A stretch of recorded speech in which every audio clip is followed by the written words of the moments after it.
Yo jume nganya no kumbe Sheikh Mawar Lamin Drame karanga ora ko diga mundi tadanginte ke adagante hijunga nanta nyiti futa bange futa toro bange agirti futa toro amatelongo hijun killenga direti nga buguti no kutane kengani aga buguti no kebe na yakare yabinonga aga uchenya nonga kempalle nandaga ora gatini o haba mo kisma Shuaibu Drame kengan Sheikh Mawar Lamin Drame remmenga kemmagani kebe Fatmata Sona Fatmata Suko kayampi maga Fatmata Suko yo ala gara kenya bino ko kebe yo sadim bicharo ken no gonde aganatu nanti malin president hanake kebe gani moribo ketay nanti sonin kenyani nanti sonin kenyani sonin ke be gani sonin kenyani 100% parce que ayti nanti jamunni ketay kengi nyana kengi mbaka sonin ka gudi ayti nanti jammu parce que jammuno gona nonga soronga jatene nanti kenta keti sonin kan jammu yobo arawanya na khabila la silinga ngani kebe kenni khille tare kha kabil anga tagu no gombe kamo mani mesine ujunu mani mesine anga tagu ko benu danga nyakebe yo manyi mega natin tagadi kempalle anjatene kunchuro wadi yo haraga nay angana la hisagene katampo ikay bo xana janko modi bo karanga modi bo ma ki diga mundi ko tabane nanti hedi sonin kay ama ko diga mundi ko tabane nanti keni manin kay may parce que kemma sabati adiga mun nogondi ikabe ga har bama ko har kumbane sonin kan kanne nga konni o ma be ga no nga umnati oku yogonu tino mamani kengani Modibo Keita malin president hanake aka kumpananga kengani Mahatma tay yo Mahatma taka diga munu soni ngenya har khumbane yo kenni ora ko parce que ora ko diga mun no ni ken ko tananti agada yagare kebe yagare kenyana Modibo Keita mamai parce que anyana ko Modibo Keita habatini ibayani ako Modibo Keita kisima ato habare munyani monati saren pa benu nyani wala bo kenya hay ogaro modi bo kaytan no ko keko parce que asabati teni nanti soni kenyani kenni bane hilandi aga bakka debe ke be kay soni kan debe nyani akkismanu da habanu da ko gonu ka sare debe be nan qoro debe ke be ogi jate nanti bakka kende be angani metter da har ko mane gatini bakka kende be ay kende be gabe isoronga hinnanu nga har sasa soni ko nyani ina soni kan kanne yakono nanti modi bo kaytani manin kai oku sonin koy manda wara manin kanu maga gara jammu ke utuna nyi tamuru ko kayta tu igaranya dudanga ni manin kanu nani sonin ko nyani pasanga na hay ndi katta hari manin kan kundai geli ampir ni mande nan tawuna la wara ma oga sigira ke be sonin ke suga giri agara taw manin kanu bangi har ko maranga ni stirndi atini ikuni ni du jatene manin kanu nyai ndasi maga di yogonu ngari ku benu ga bakkaru manin kan nokununga ay jammu ngani jabinu ay jammu ngani sisenu ay jammu ngani atoko sonin kan jamu suga maga angi tuidi igano nga kunga ile nanya manin kanunga soro maka ma yogonu ga ile nanya bambara nunga angani tirnda har kumbane igatini kunni bambara nunya migatini kunni manin kanunya bo agame yani agane soni manin kanu kubenu ga giri lagane ila silinga na manin kanunya iga giri na li soni kara na li tago soni kara nanya soni konga kamu mon mesine halle oni jatene soni ko nyadi oranta kun jatene khille tanadi wala boni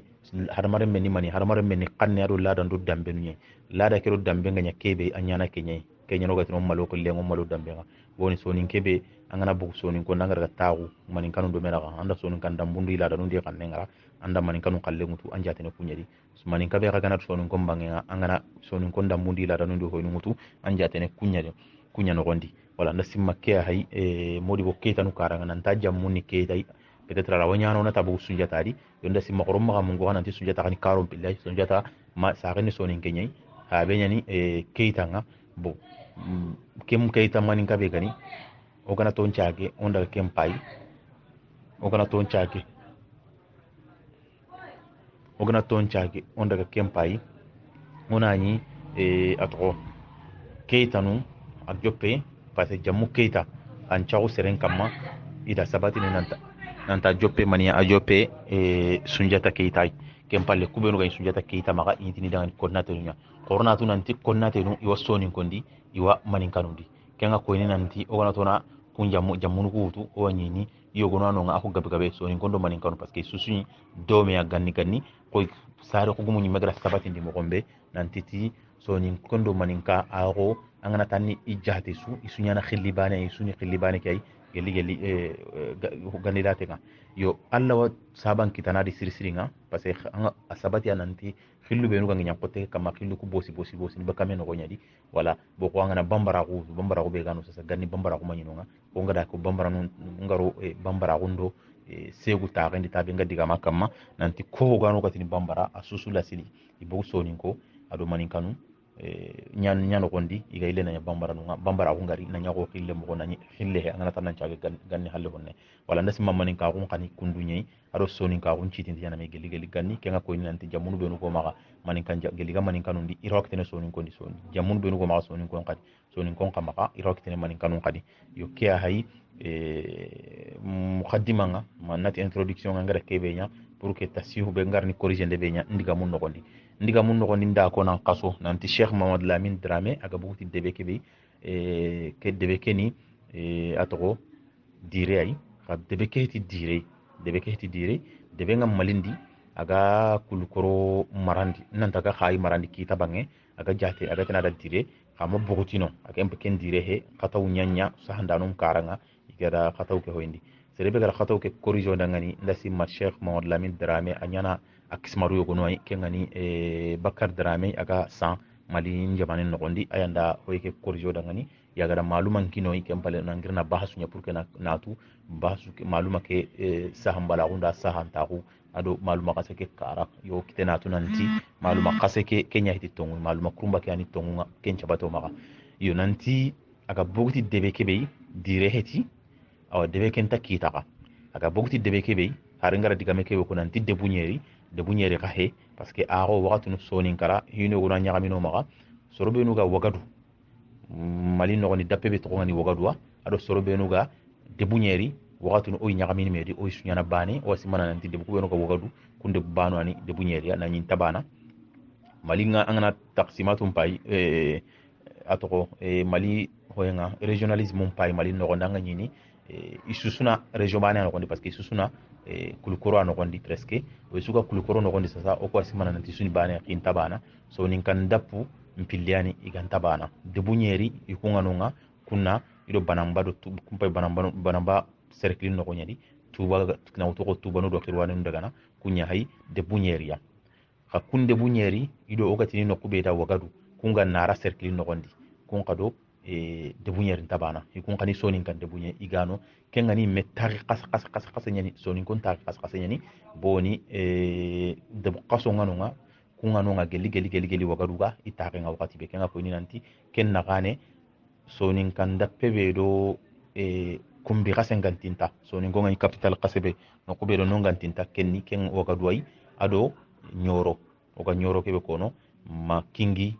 kunyado dape qasekentinta nan koto sonin kanda penchu kenga ko ni nanti ken wagadu be wadi kamuna kama no qase nyani ke wagadu qase no ano kunya ganonga bangana tan nan chokotindi tare ko nyimanga yini ken wagadu khaseke to ke be hayno wagadu ke asaka kam akama gelikani bonu no to muru den no gondi oga da sumanguru kante tare kum chokotinde ndabari agada hoy atoko soso fankan ta gondi aga ya ampi gara kebe ampi de soso ara ken ta gondi brabe ke angana kem put anga nyini ampi de soso aka ko renki nyema ken wagadu bane ako renki nyema ken wagadu bane bon har gajangu benu gajangu kunya ken na gani adi sirsiringa aro sumanguru ga aro sunjata ga gajangana isunya ken na gani adi sirsiringa wala bo hoy nasake katta diga men no ngana ko inanti debe kebe Cheikh Mamad Lamine Dramé ga bugutay aga da fatmata suugo yagino ken fatmata suugo gani ga jatene Cheikh atoko Mamad Lamine atoko munti Mamad Lamine ken ga jatene Modibo Keita malim president hanam mamay parce que kendo aro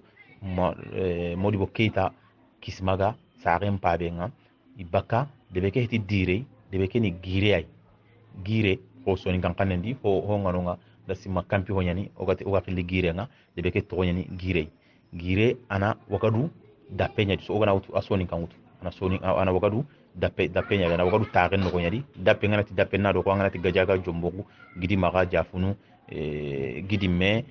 kingi kumme hay dapenga ana wakadu dapenya di bo kha malinga gara hoynya aga kitene cercle be no gondi kenni nara cercle nyai nara kan soni kan debe nyai aga kitene commune beri akitene nara commune kan no gondi wala kenga ko ni nanti ke debe ke soni kan debe nyani anta debunyeri anta kita kha ana wagadua nara cercle no gondi debe ke na nunye sonin kan debe nyani sonin ke haro o murunde no ko dora nyina anti debe ke presque ho hon tan sonin ke mbane halle sonin kan debe nyani 100% iti nanti ko debu benu anga sonin kondo fullu nyin ta ko nga manga sonin kondo khasun ko nyini tare mangi do mani kanu nyini tare na kempe sonin kan debe nyani 100% ken jonin kan debe kenga ko ni nanti o ma hatumata abakanu nyai sonin ke nyani Modibo Keita malin president hana sonin ke nyani 100% nga parce que ado ken tuni sere bani ke himbe gara Modibo Keita do kita be ga khayi igere siti mai kungani kamara nunga boga tin kungani kagoro nunga igere siti mai parce que iga soro isoro nyanyari Cheikh Modibo Keita soro be nuga yari ikun soro be nuga yari kitan konga kenya kada ko lono nga wakati ni migara Modibo Keita ho nyako iwa kutun na nyako kitan kenyani nanyi kitan ke heti abugram pay wagadwai sonin ka ndappe nyani orawati ni ado wakati ni jonkunda tarawrebe akani sonin kenya 100% akaga bakana rai region di bo yaga ido kuncu su modi wonu su hay cercle bane no nyadi wala ke hay maluma ke be o ganya mulana sahanda kada ngani yonan chage katay an tabaka de bunyeri agara hatmata suko be yari fatmata suko tabaka de bunyeri an tabaka kita abaka minna abaka wagadwa dape no gondi nara cercle no gondi malindi de be ke be to ngani gire abaka gire ya bo ken gire kempay sonin kan debe nyai yo nyamulana kiya sahanda kada ngani kiani tombo hananga o nyamulana kebe ka kada ngani alla dungen kamma yo keta bane ke a ko ngara ko mo gombe vocal nyene wora wutu no kutana wora sursun o gira sursun kono nanti wora wutu daga be to ngani sonin kara sane hore wora wutu ken daga kamma yo gella gana serebe ga ke kamantu ara o de mana kamanga pour que ano o ko hakirla sirsuru sonin ka gudo damben kamma sirsiri bona diga mu ko ngani terin ka sirsiri anga hami kitani di surtout serebe anga na mulana chokoti ni damben do ladan kamma anga hami kitani di surtout aga diga mu no ko be kamma sirsiri nga kengadi no ko hoyntanga ken no gatin kebe da mondialisation kin pawo ojo ahoy ke wala après hoy ngano nga to ngarni jonginde nya honne jonginde honne nya diga mun kam السلام عليكم ورحمة الله تعالى وبركاته. إيوه ndankoni ndankantanda golle kadon kam ho jambana iwa iwa ni simmana de nke gede khibaru ko famu ko mbara ni nyami famu siri kha ni simmana fare ngari na muso ninka ko ni amala da nyoku makane am dambe nyo makade am toni nyo makade iwo leseme allati ima khifare ko surti khabila surti ma khifare nya khay katan khifaru ko surti saf bane kya on alla batu o ma khafwane ka filande kafe ko be ni gani lada ma khanto manyan to nga ganyo ma kha ani bo ko fon no ko be ni gani fosiwa ani to ma khaso ni ngara ken kallen to subonu ta arabun kallen ngade hara arabu ko kallen na ni bonon to nyaage o ko kallum bon man ni kan ken de bari ko kenyan ningela sama kempalle har togoni o togoni manya janka ku fa be do kisme do ko ni kebe kama killefe kha ba nya dilla sama yalla fare mun go baga ma ko ngi danga gilla ga branta ko na to malla ga ti da khay kat na mu manchwa wa anya kamo o ku togoni manya ikundu togoni be ni goro har kafira ko di gir kafira ko di goro islam ko kunchu nya fare nga mo kumbo no kunto khay kumba o ko galu ku be ni ge o ma khay ma hari suru nya ga o di wara o timanya te ikon kalle ikun to ni be ni gidi utu kafira ko ndi nga idi go islama ko ndi no fofo ntuku e gilla ga de fini bono dam fo ko bono de fare nga de fini ko nyam fini ko bono ndi o to ni sasa abubakar o to on usman o samba ni manya o demba ni manya on to fini ko va na gadi nke ke ma fo fa mu de nke ma nya nga ko banni ko be ni ko be ni ga fan ko danga na wala da nin siwon tanga ko be ni ga karo danga no o hen tanga ko be ni ga koro danga no wara killen kamana xanne kino xanne ke be gi golli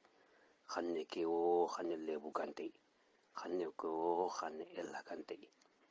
yo o do kon kallen ju suwar ido honnon pankoda ido honnon ga joda i fanko ko ada nan ga joda na dullu mo nyoda nan da ko mo nyoda ho mi butte murade i faga saka khabure no ngi butte mo mure to ide igini fangino fofo suya o ko sanya o kuy mande kenya jangula ngode ngana kini ko honno be ni digani fankan ganni fatambinira sonin kara asere ni mesir sira ay mani de ben sere be o khimangai serebe sigire nga maka kofongo soni karana takana inan chirondi inan gomonti ikhalinki osoro isurungi liti kunyano ho yana kaiti ndebeni nati diplôme kati de doctorat nyana maka kati de licence nyana maka ana kumbuli ke muta danari wanda khane licence wanda dambe licence ando kennari katokui kono ko koto ku fabani fanke maka fosiwa wallo sorfono banke maka fosiwa oku soro nyanketa serebe na nya sere ko fonno manga nya sere mai kunyaga na anke laga nan cigire kina na kaiti kina nga ando kin kaiti nari katoku tawa anke nyan sere kutu ku bene ken kaiti ganti maran sere competition kaiti be safante ni ti kun kannenya kaiti be taguman cincu suni ti kun kannenya aywa kato ku kun kata o ko khari khafunya ba sigire khendo ko ga mo hadere ma ko ndo sere ko no konya wallahi hanya khangala da bure sui sonin kara ya fo gebe gebe ngir arabu nyai dageli anya khanga killi bure sui lengo o gatina amanya ayo imanyo fabani ma ko mo kismani ma ko ko ni ma imanyo sarfono ma asuke arabunya o dageli ifo gebe gir arabunya ikebo fonkollunya arabundu ya gollo yandi ya khallo fatambinno yo kundunya iti droit de l'homme yonci me ma retawre na hadar men ngak sara ngak ngene kebe iyo iti kunyan panken do kembatte dunano ko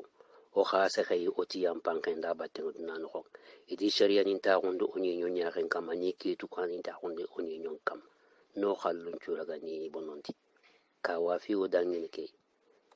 kharam mo bure ana kharallen bure nyaade berne kharam mo sire ana kharam mo kharallen cire nyaade berne ammo jamanu ko wada kreti kundiga muhammad a kreti kun ganci mayudi kun ngaraynya liberté d'expression sere suka ke be gallingan nan nako kharamo rawt nan ken dang kharamo anken kharamo rawt nan dang ti ken nan trangun nan tongon hadare men ngakunya aken ngade fofo su kita ada feya hagar bire mo go su feya nya i bankini ngana dura ko ina daga kono iraq ya ina gajangen girin no ngini fe igana le semenda kori ina daga khanu libya ina khadafi daga ina ko khadafi dimen tana ku be ni ga fankani jamanu dang ina kunkeri ikundi na burungutu ini khay ketima afrika kangen peya me ma afrika ko mo sar surungutu ani ni golnya ngundi sembe nya ikamo tuge ni kani laga ni kara ni kompol laga ni tara ni ka ko na soro laga ser sembe tongutu adi to ano ngudu nande kiraga ni den ni dambe laga na sankundi kella wanken karangun hadara ma ko ya kellaw nyano ko danga sara hoya xoga sa xeylen ki do jamanu karatu manne i melada burunde kube ni kadi i ko fonin kar jamanu paylen ki nyango ma go jigen jamanu on to tiga bakke mo gombe ken kana droit de l'homme nya iya gadu wutu ida gari kattoy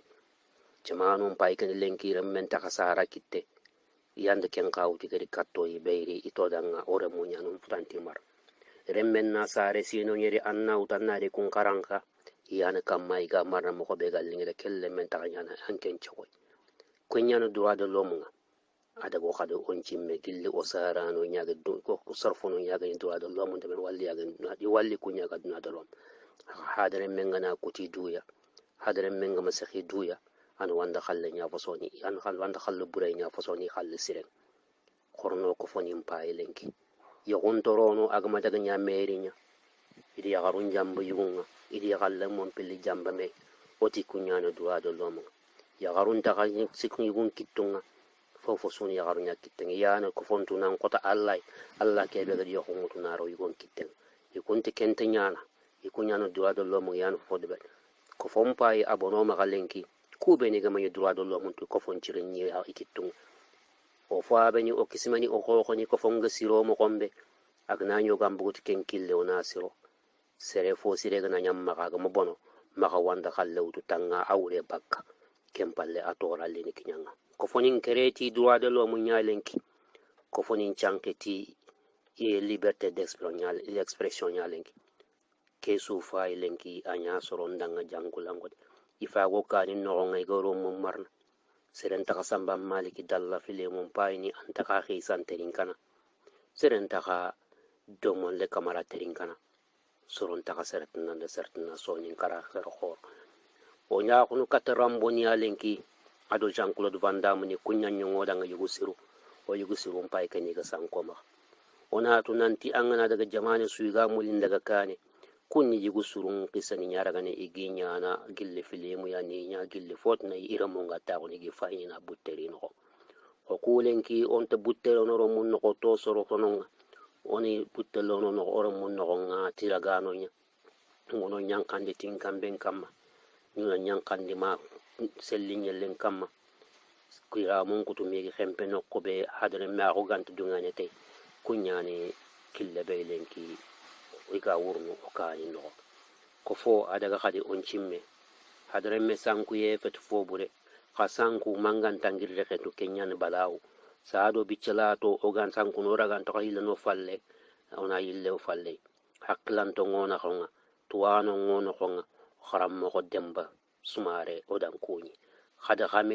khameni ona ta khada khana wari khada khana khanin citi buna jikkindeni ado sartinani oga serebe togonko gama serebe togonko khay mawtu khabeni ga kefoni ke ko fono khonga ko fon jikken na khayduna ligillenke ado khumbene haribi o khafalle o khatiga no khamama khano gal sitne ko fonda khadro khoton ta ngo to kudan o jikkenge nanta o gani o galla to mo o rawila na falle haribi o ta khabatten so ninko khonno ya khonguni o ma daga sanku yebe o ragan ta khayla na falle o da khakkunyo da khanta arabu nyandi ya khallallo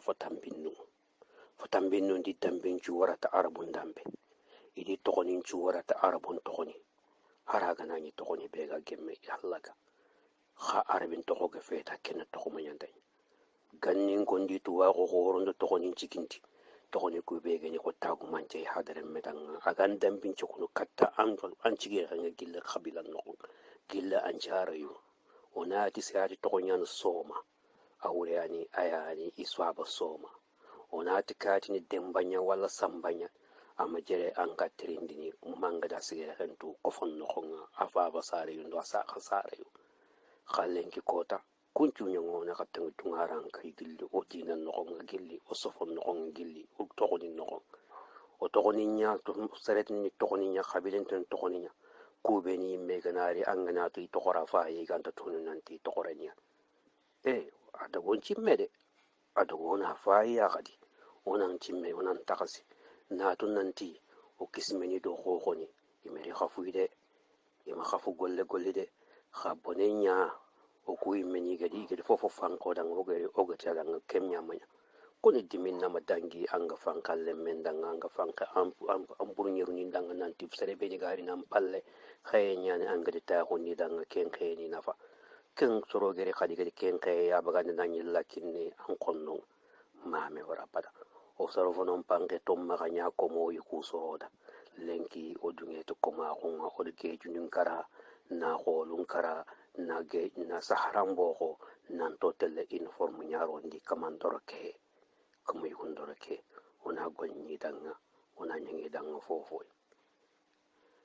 o faabani do kismani do sorofonon pangoda nante xeyebe gel to xoma kange ado lulindo merjani do petrol be ganye kewre kam iyo ngeni nga to kebe anya xonno ndanga haqqi lenki ya foni takke sun to ku dangene o kunya ko tenkandano o ga tenkanin dikaro kebe gana kinoyi ona wutu kebe gama kinoyi on tutu keto ko xallen ci sunyani kunan xalle keto kun to sara no butte murana mon to faabani butte murana kube ne ga do xannen tanga na hoyrura kun tanga na dinan tanga na hadara ma kun tanga khannen pay ke ga to ko ma sorin kan khanne khannum pay ke ni ga to ko ma afrika khannu khalenki odo kun nyaara ga ni waranon nanti wanda khan karange kenya na nyana sere wanda khan karange kenya nan den gaade dambe pay ga to ko ma khalen ko tello dambe mu certaine yama wallahi ku fitnani fogo bo be ga sonin karay lenki iga fatambin ray lenki arabu nyandi tinga di gari katto yo menitu khalenki ikunya khallu nyanya tongu ya ko khalle nya gare har dina ngade fumbe be ni ma kha agadi boku agati danga ke manyante nyane ke fete kille khal warnonga idu wuti idari katto idoro ko fonin no soninga ko meni kometu soninga meni kometu nanti ko manya fay ka gulnya ndanga soninga meni kentu soninga ko aga sigi kebe kam masar suga ko menya nan ma kasar suga e kam nyugo nyanan mbayire men ka wure me kam nyugo ko moyiko kam nyugo sonin kondo kiatu keni manne keni yokkonta kunya keni daga kane hangal kebe ko na gillanga masakai afai ke ngati ke nyangala hala be ko fone ko ngalenki o gatni iyan to danga khadi amanya yan dibuti daga ri katto anna karos ndende na utun dimani su angai igatu muslimu nyane ke jafatambi muslimu nyane wal muslimu nyane doke anne ke anyini ma odo ko be ne ga taxenga gilli ga maro islama ko yari be ma arabulla dani mutu bakke ma su ante ke kumanda hundambe nyini ma iboni mpai kano kara khadi faike o ta khalle mo nyani khani fai kereceni mpago kara khadi faike ka ta khalle mo nyani igi khadi fai kha o ko musliman ni mo ko an o musliman ko foni ko na angana daga anga ko fitna go bonni no ma khay pasangun ta ko ni non khanga nani arabo ko ande ke udigare khadi tunisi faike fatambinu nyanno igi ma ko moy saudi arabia fatambinu nyani ma khay gi nyano ko moy wallahi fare kebe gari ama khay kat arabe bani ama khay kat sartna bani akhay kat dunamu manchuwa ad laada bono de laada be ga bono aswa arabiya na auto arabu ni kat fatambinu ni ado fonto ono kebe sirengeni na auto fatambinu no ko ado no kotana khalenki o ko to fa bani khallum manya oda sura ko de nyangan kolle oto kismani khallum manya ikum matui kha wallahi ko tuwa goro khoyan ado ko tuwa goro godo dambe alo yoro wura ko kefime allan kute ngaro allan batte ngobo khalenki o kuto arabun kallenya no tong tuwa ko ngobo allan kute ngobo tuwa ko gamuri nitinanti bani nanti tuwa ko walla kayti bani gammi sifare na kayti kita kayti be amerikan ta sere ma sahbani na kayti kita kayti bante sere ma khatwa ko muri ti jikunya ado sironta ko ado ko fonga telle kane mo kombe tuwa kumpai kenya ga nyos kismani makayar wura kumpai kenya ga ditanga gilla allan kute hora kumpai aga di dani kane oku tuwa kumpai kene lenki aga nyoda kaiti aga nyoda na aburu more fo onduro goto onan yille faile onan pai ndekati nanti oga kebe kamma asufati tongule o fa be ngeni kebe su kamma asufati garede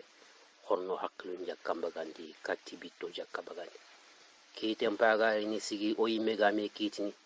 horonan magabe kiti buru mogoro meda jelegi ona alla kiten teninka abe aga kitnona khasere suga ye kun annatu nan to kofono ko walla jama suno ko sigire khiyanan dang sigiti tongu anna sigiti daga jama ndan kane ayam poso anga sigiti jama buronde oda khakuni oda khanta oda khawdo me soninko fa bandambe fa bankille allan kute gantei ayanan den ne kane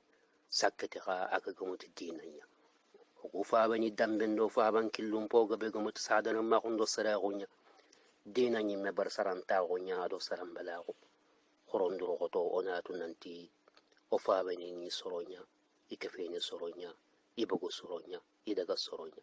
onam magasi mananti kubeni o gadi simmananti sara gonya fusi sara gonya wallahi ado gonan guganda khadi onan chokotinte onan kunyin dan kanta yo nga giri ke tuana be digam ngalla yo na jonginde nya digam ku kamma jonginde ke anta ho baka adigam ku kimanga agam hotallanka haqimanga anta ho bakai yo nga mulana jonginde be nya na digam ku ni tagandaron siki ni tagandi kenye kun tagandaron siki ni kanu ni tagandara hana kenni ar silamaru do soninko kenna tagandira hananga tagandira hillandi ngani kebe kenni o sonin ka gundo o dambe ntuagu mi ditwano kenni tagandi hillandi tagandi sikandi kenni kanui kenni o gatini kebe la mondialisation o gatini kebe da ngani awlama arabon kannendi kengani ko na duna sudde bunkagu duna sunya debi banenga o sugano kondi ku ndatagande ku tagandira sikai kennin ke hamiyam mo gonga ndatagandira ku tagandira sikai do mania tahana aga diga mun kebe kamma kengani nanti islama gongari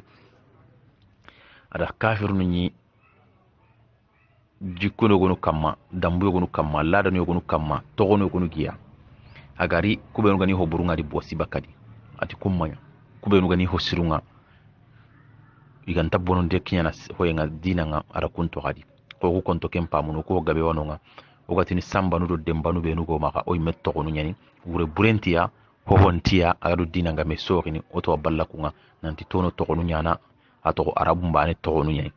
ara islamagun khari islamagun masere su amati wajibi ni sersu kamma tanan togo ke bogudui annan togonya arabun togoy amaken ko islamagun maken ko sersu dangani agana togobe ure buregai togobe aro dina ga me sorini aga hobono ni dina nga kun togonu alla na illene ko angana hainde kata sonin kara togonu nga to gabe gabe gobe o sonin kara lawatini hohonta dinan karanga ado hohonta me bondi dinan nogondi kenguro no maka balla kunga dambe nyani alla gadi kinoy o gan ko tokotiya har islama ko kya nyanka sonin kya kamma sonin kya ganyi annabi nyimmei aga yanka kamma to gabe ngoma ka atokono ndasi magana tokonu hillana su kamanta ko su anta dangini tokonu tammidi kenna aho gabe nyai kubenu to iga uregiya urekebe ngarjanga ngani honne on tatin haru bure o tin urebe ngarjanga ngani honne kenni akara hananga kenga ko ni nanti khorom pamisiri on tenku siro ku benuga ni kharalle mo ga hinya ga mundu ga sagene kata soronga o ga sagene kata o manudo o sara nunga o ga sagene kata debunga ona tunanti o gan ko kebe ko ni dangani ina tunanti khorom ma lada nundo dambo ma sedi nan to mal ni wondi lada do wondi dambe adiga mum pohana adiga mu ken kam masirsiri nanti higabe wono on kawana hamenya kitadi o ma kawana kubadi nanti arabun dikundu on kadine kunduwa hogani arabul lada on kawana dinan do lada no oni bagu media parce que ara dina ala kiniya nan tan janki hona alla batutai ona ken muto ka golinte mo gombe kebe gani arabun dambe nga kebe gani arabul lada nga alla maken ngaji bi serfu kama nanti manganda arabu kul lada nyawtu ken palle allono jahannaba ken ta sere kama kenni adigamu agara kubenu kini digamu nogondi kenni ngara digamu pam mo gombe ngara ku hutu bakano gondi sadin bice danki ken nokki nano ko sokoti mare mundangani eska gotu nanti dallunu nganonga kubenu aga sabatindini nanti annabi nyimme mbugu sonin kondi ntati annabi nyimme mentina annabi nyimmunya annabi nyimmu mbugu sonin kondi nga mulana lono gombe hina ona tu nanti annabi nyimmu wenu togongo maka qur'ananti kunni juzu min al-anbiya kunni juzu min ar-rusul kubenu togonga qur'anadi makubenu togonga injili di makubenu togonga taurata di kitabu qoroku sikibega kitungure sasa nani kitabun tananun dangi kubenu togonga kundi ogi kharna lenki kunni yogunwai nambu annabi nyimun kutunga no allah hikman nan qora no ko hillandi allah hikman nan qora nanti ana khillun taga na khillu ko rega brene dui anta annabi nyimme wala katia agi wala killedi kungana killellaga killengara alla nara kumbi jahannaba na nyama annabi nyimme katia allah ntake nyana kenga ko ini nan tangani interndi lenki lawatini khille sugani khille khasen yaga bre aga taagedi alla ran annabi nyimme katai annabi nyimme ke ga kata baga ime soro nyadi ara wanyana annabi nyimme ku benu gari ima kitabe khore to ko kitabe benu go maka sasa kundu igarni kinyo go sigira kebe kella wanyana ko ga ime ga tumo gombe nan tan annabi nyimme ngabe be nyan ko ne qur'anandi kai kitabun na minna sasa kitabun tano kai ni soro ngara killedi kenga ko nanti dallunga njabatin to ngano dal qati no ngano himbe ga ko nanti annabi nyimme mbugo khillu ku presque nyan ko tay khillu qoron chudi kenni karai karatana ogona qur'ana hayati mani ati kuni annabi nyimmoy ngari qisanun kandagani annabi nyimmun tananu nganonga ma qifarun tananu nganonga mi qisanun kandagani ken Allah be digan kanne Allah gara ken koy kenga koy ni nanti ara khilluku agara annabi nyimmu ko bagandi agara ko ko qur'ana nogondi kutun tananu ngano aga makun ko qur'ana nogondi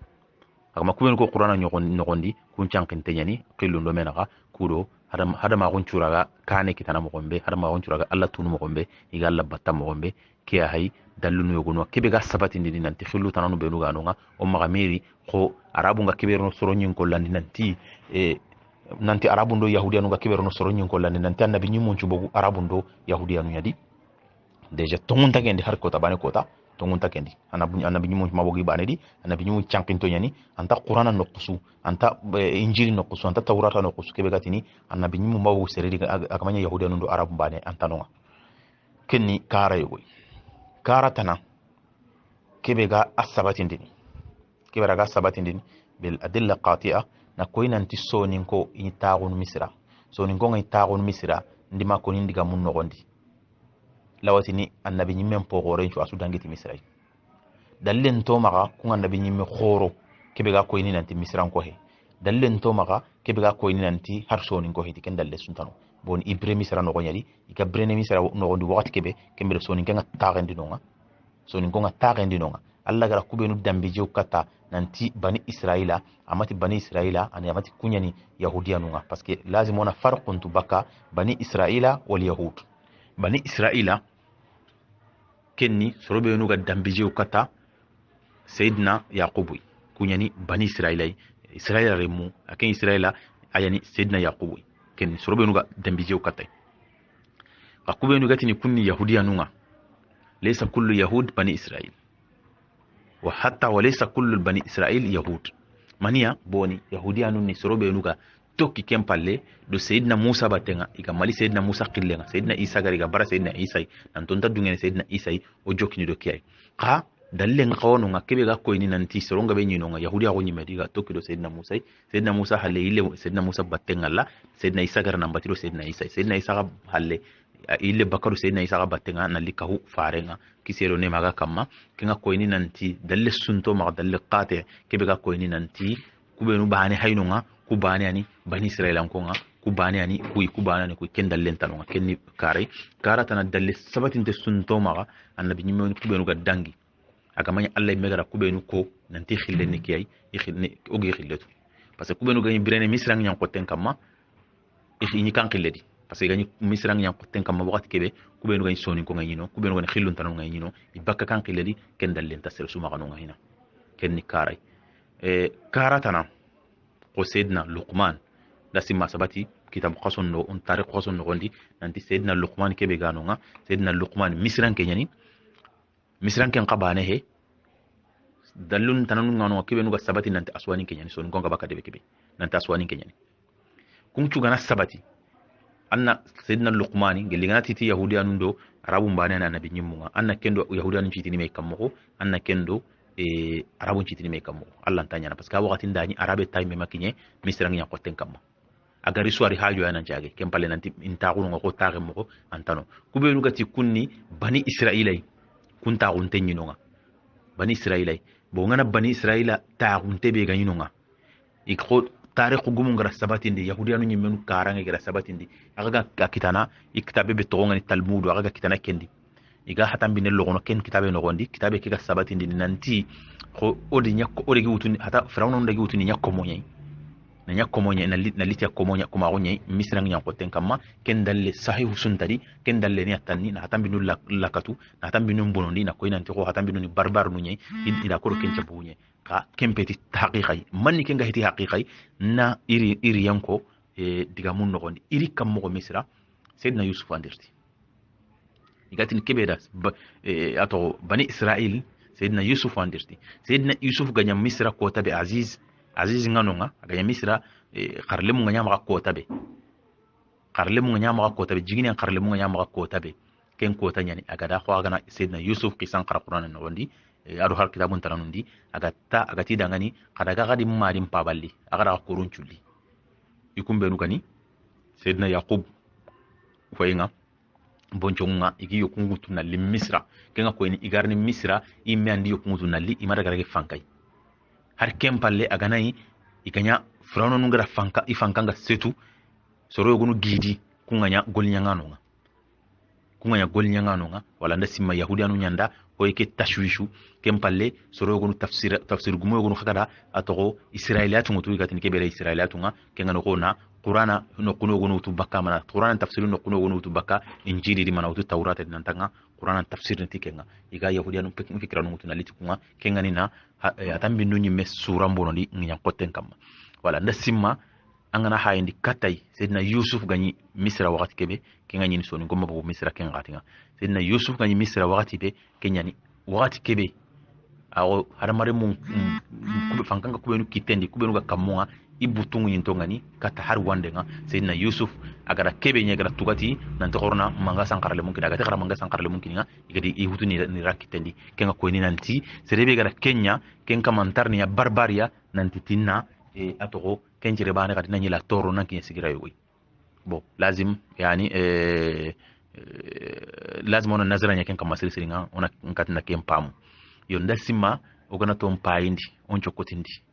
ora wa hogabe tunu tikenga yo ngadi gamen tekke no ko tekketi kebe na tekketi kanno koy gelli sonin kara sorobe no gatteren gene kundu aga hirje ga sorobe maga o hirje khasobe no gano o gi ko sorongi kono kada mo sera aga ni wure mundu sirsiringa parce que hirji gabe gabe wononga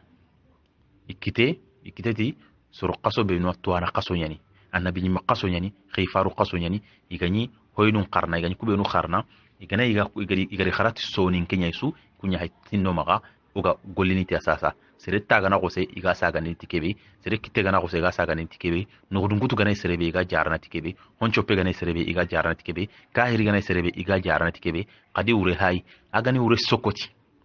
aga wanyini iure digan qaso nyani lagati na gadangani igri annabi nyimunya iga gri annabi nyimunya su so ni kampri junya gana gri annabi nyimunya su kenga ko ni nanti kenga annabi nyimme so ni kenyani haraganai kitabe ganto magalen ko gatina kitabe nyani ke ka hirjunuku kubenu gatina ndangani allati kundu nami misali de penkinari nda hirju ke ga sehene atoko ko samakke masanden kamma agana serebe kini iga masanata angana masande ketringa masande ke ga kebe ko ndangani masande kena ko ndangani ya nanti sayyidina nuhu gada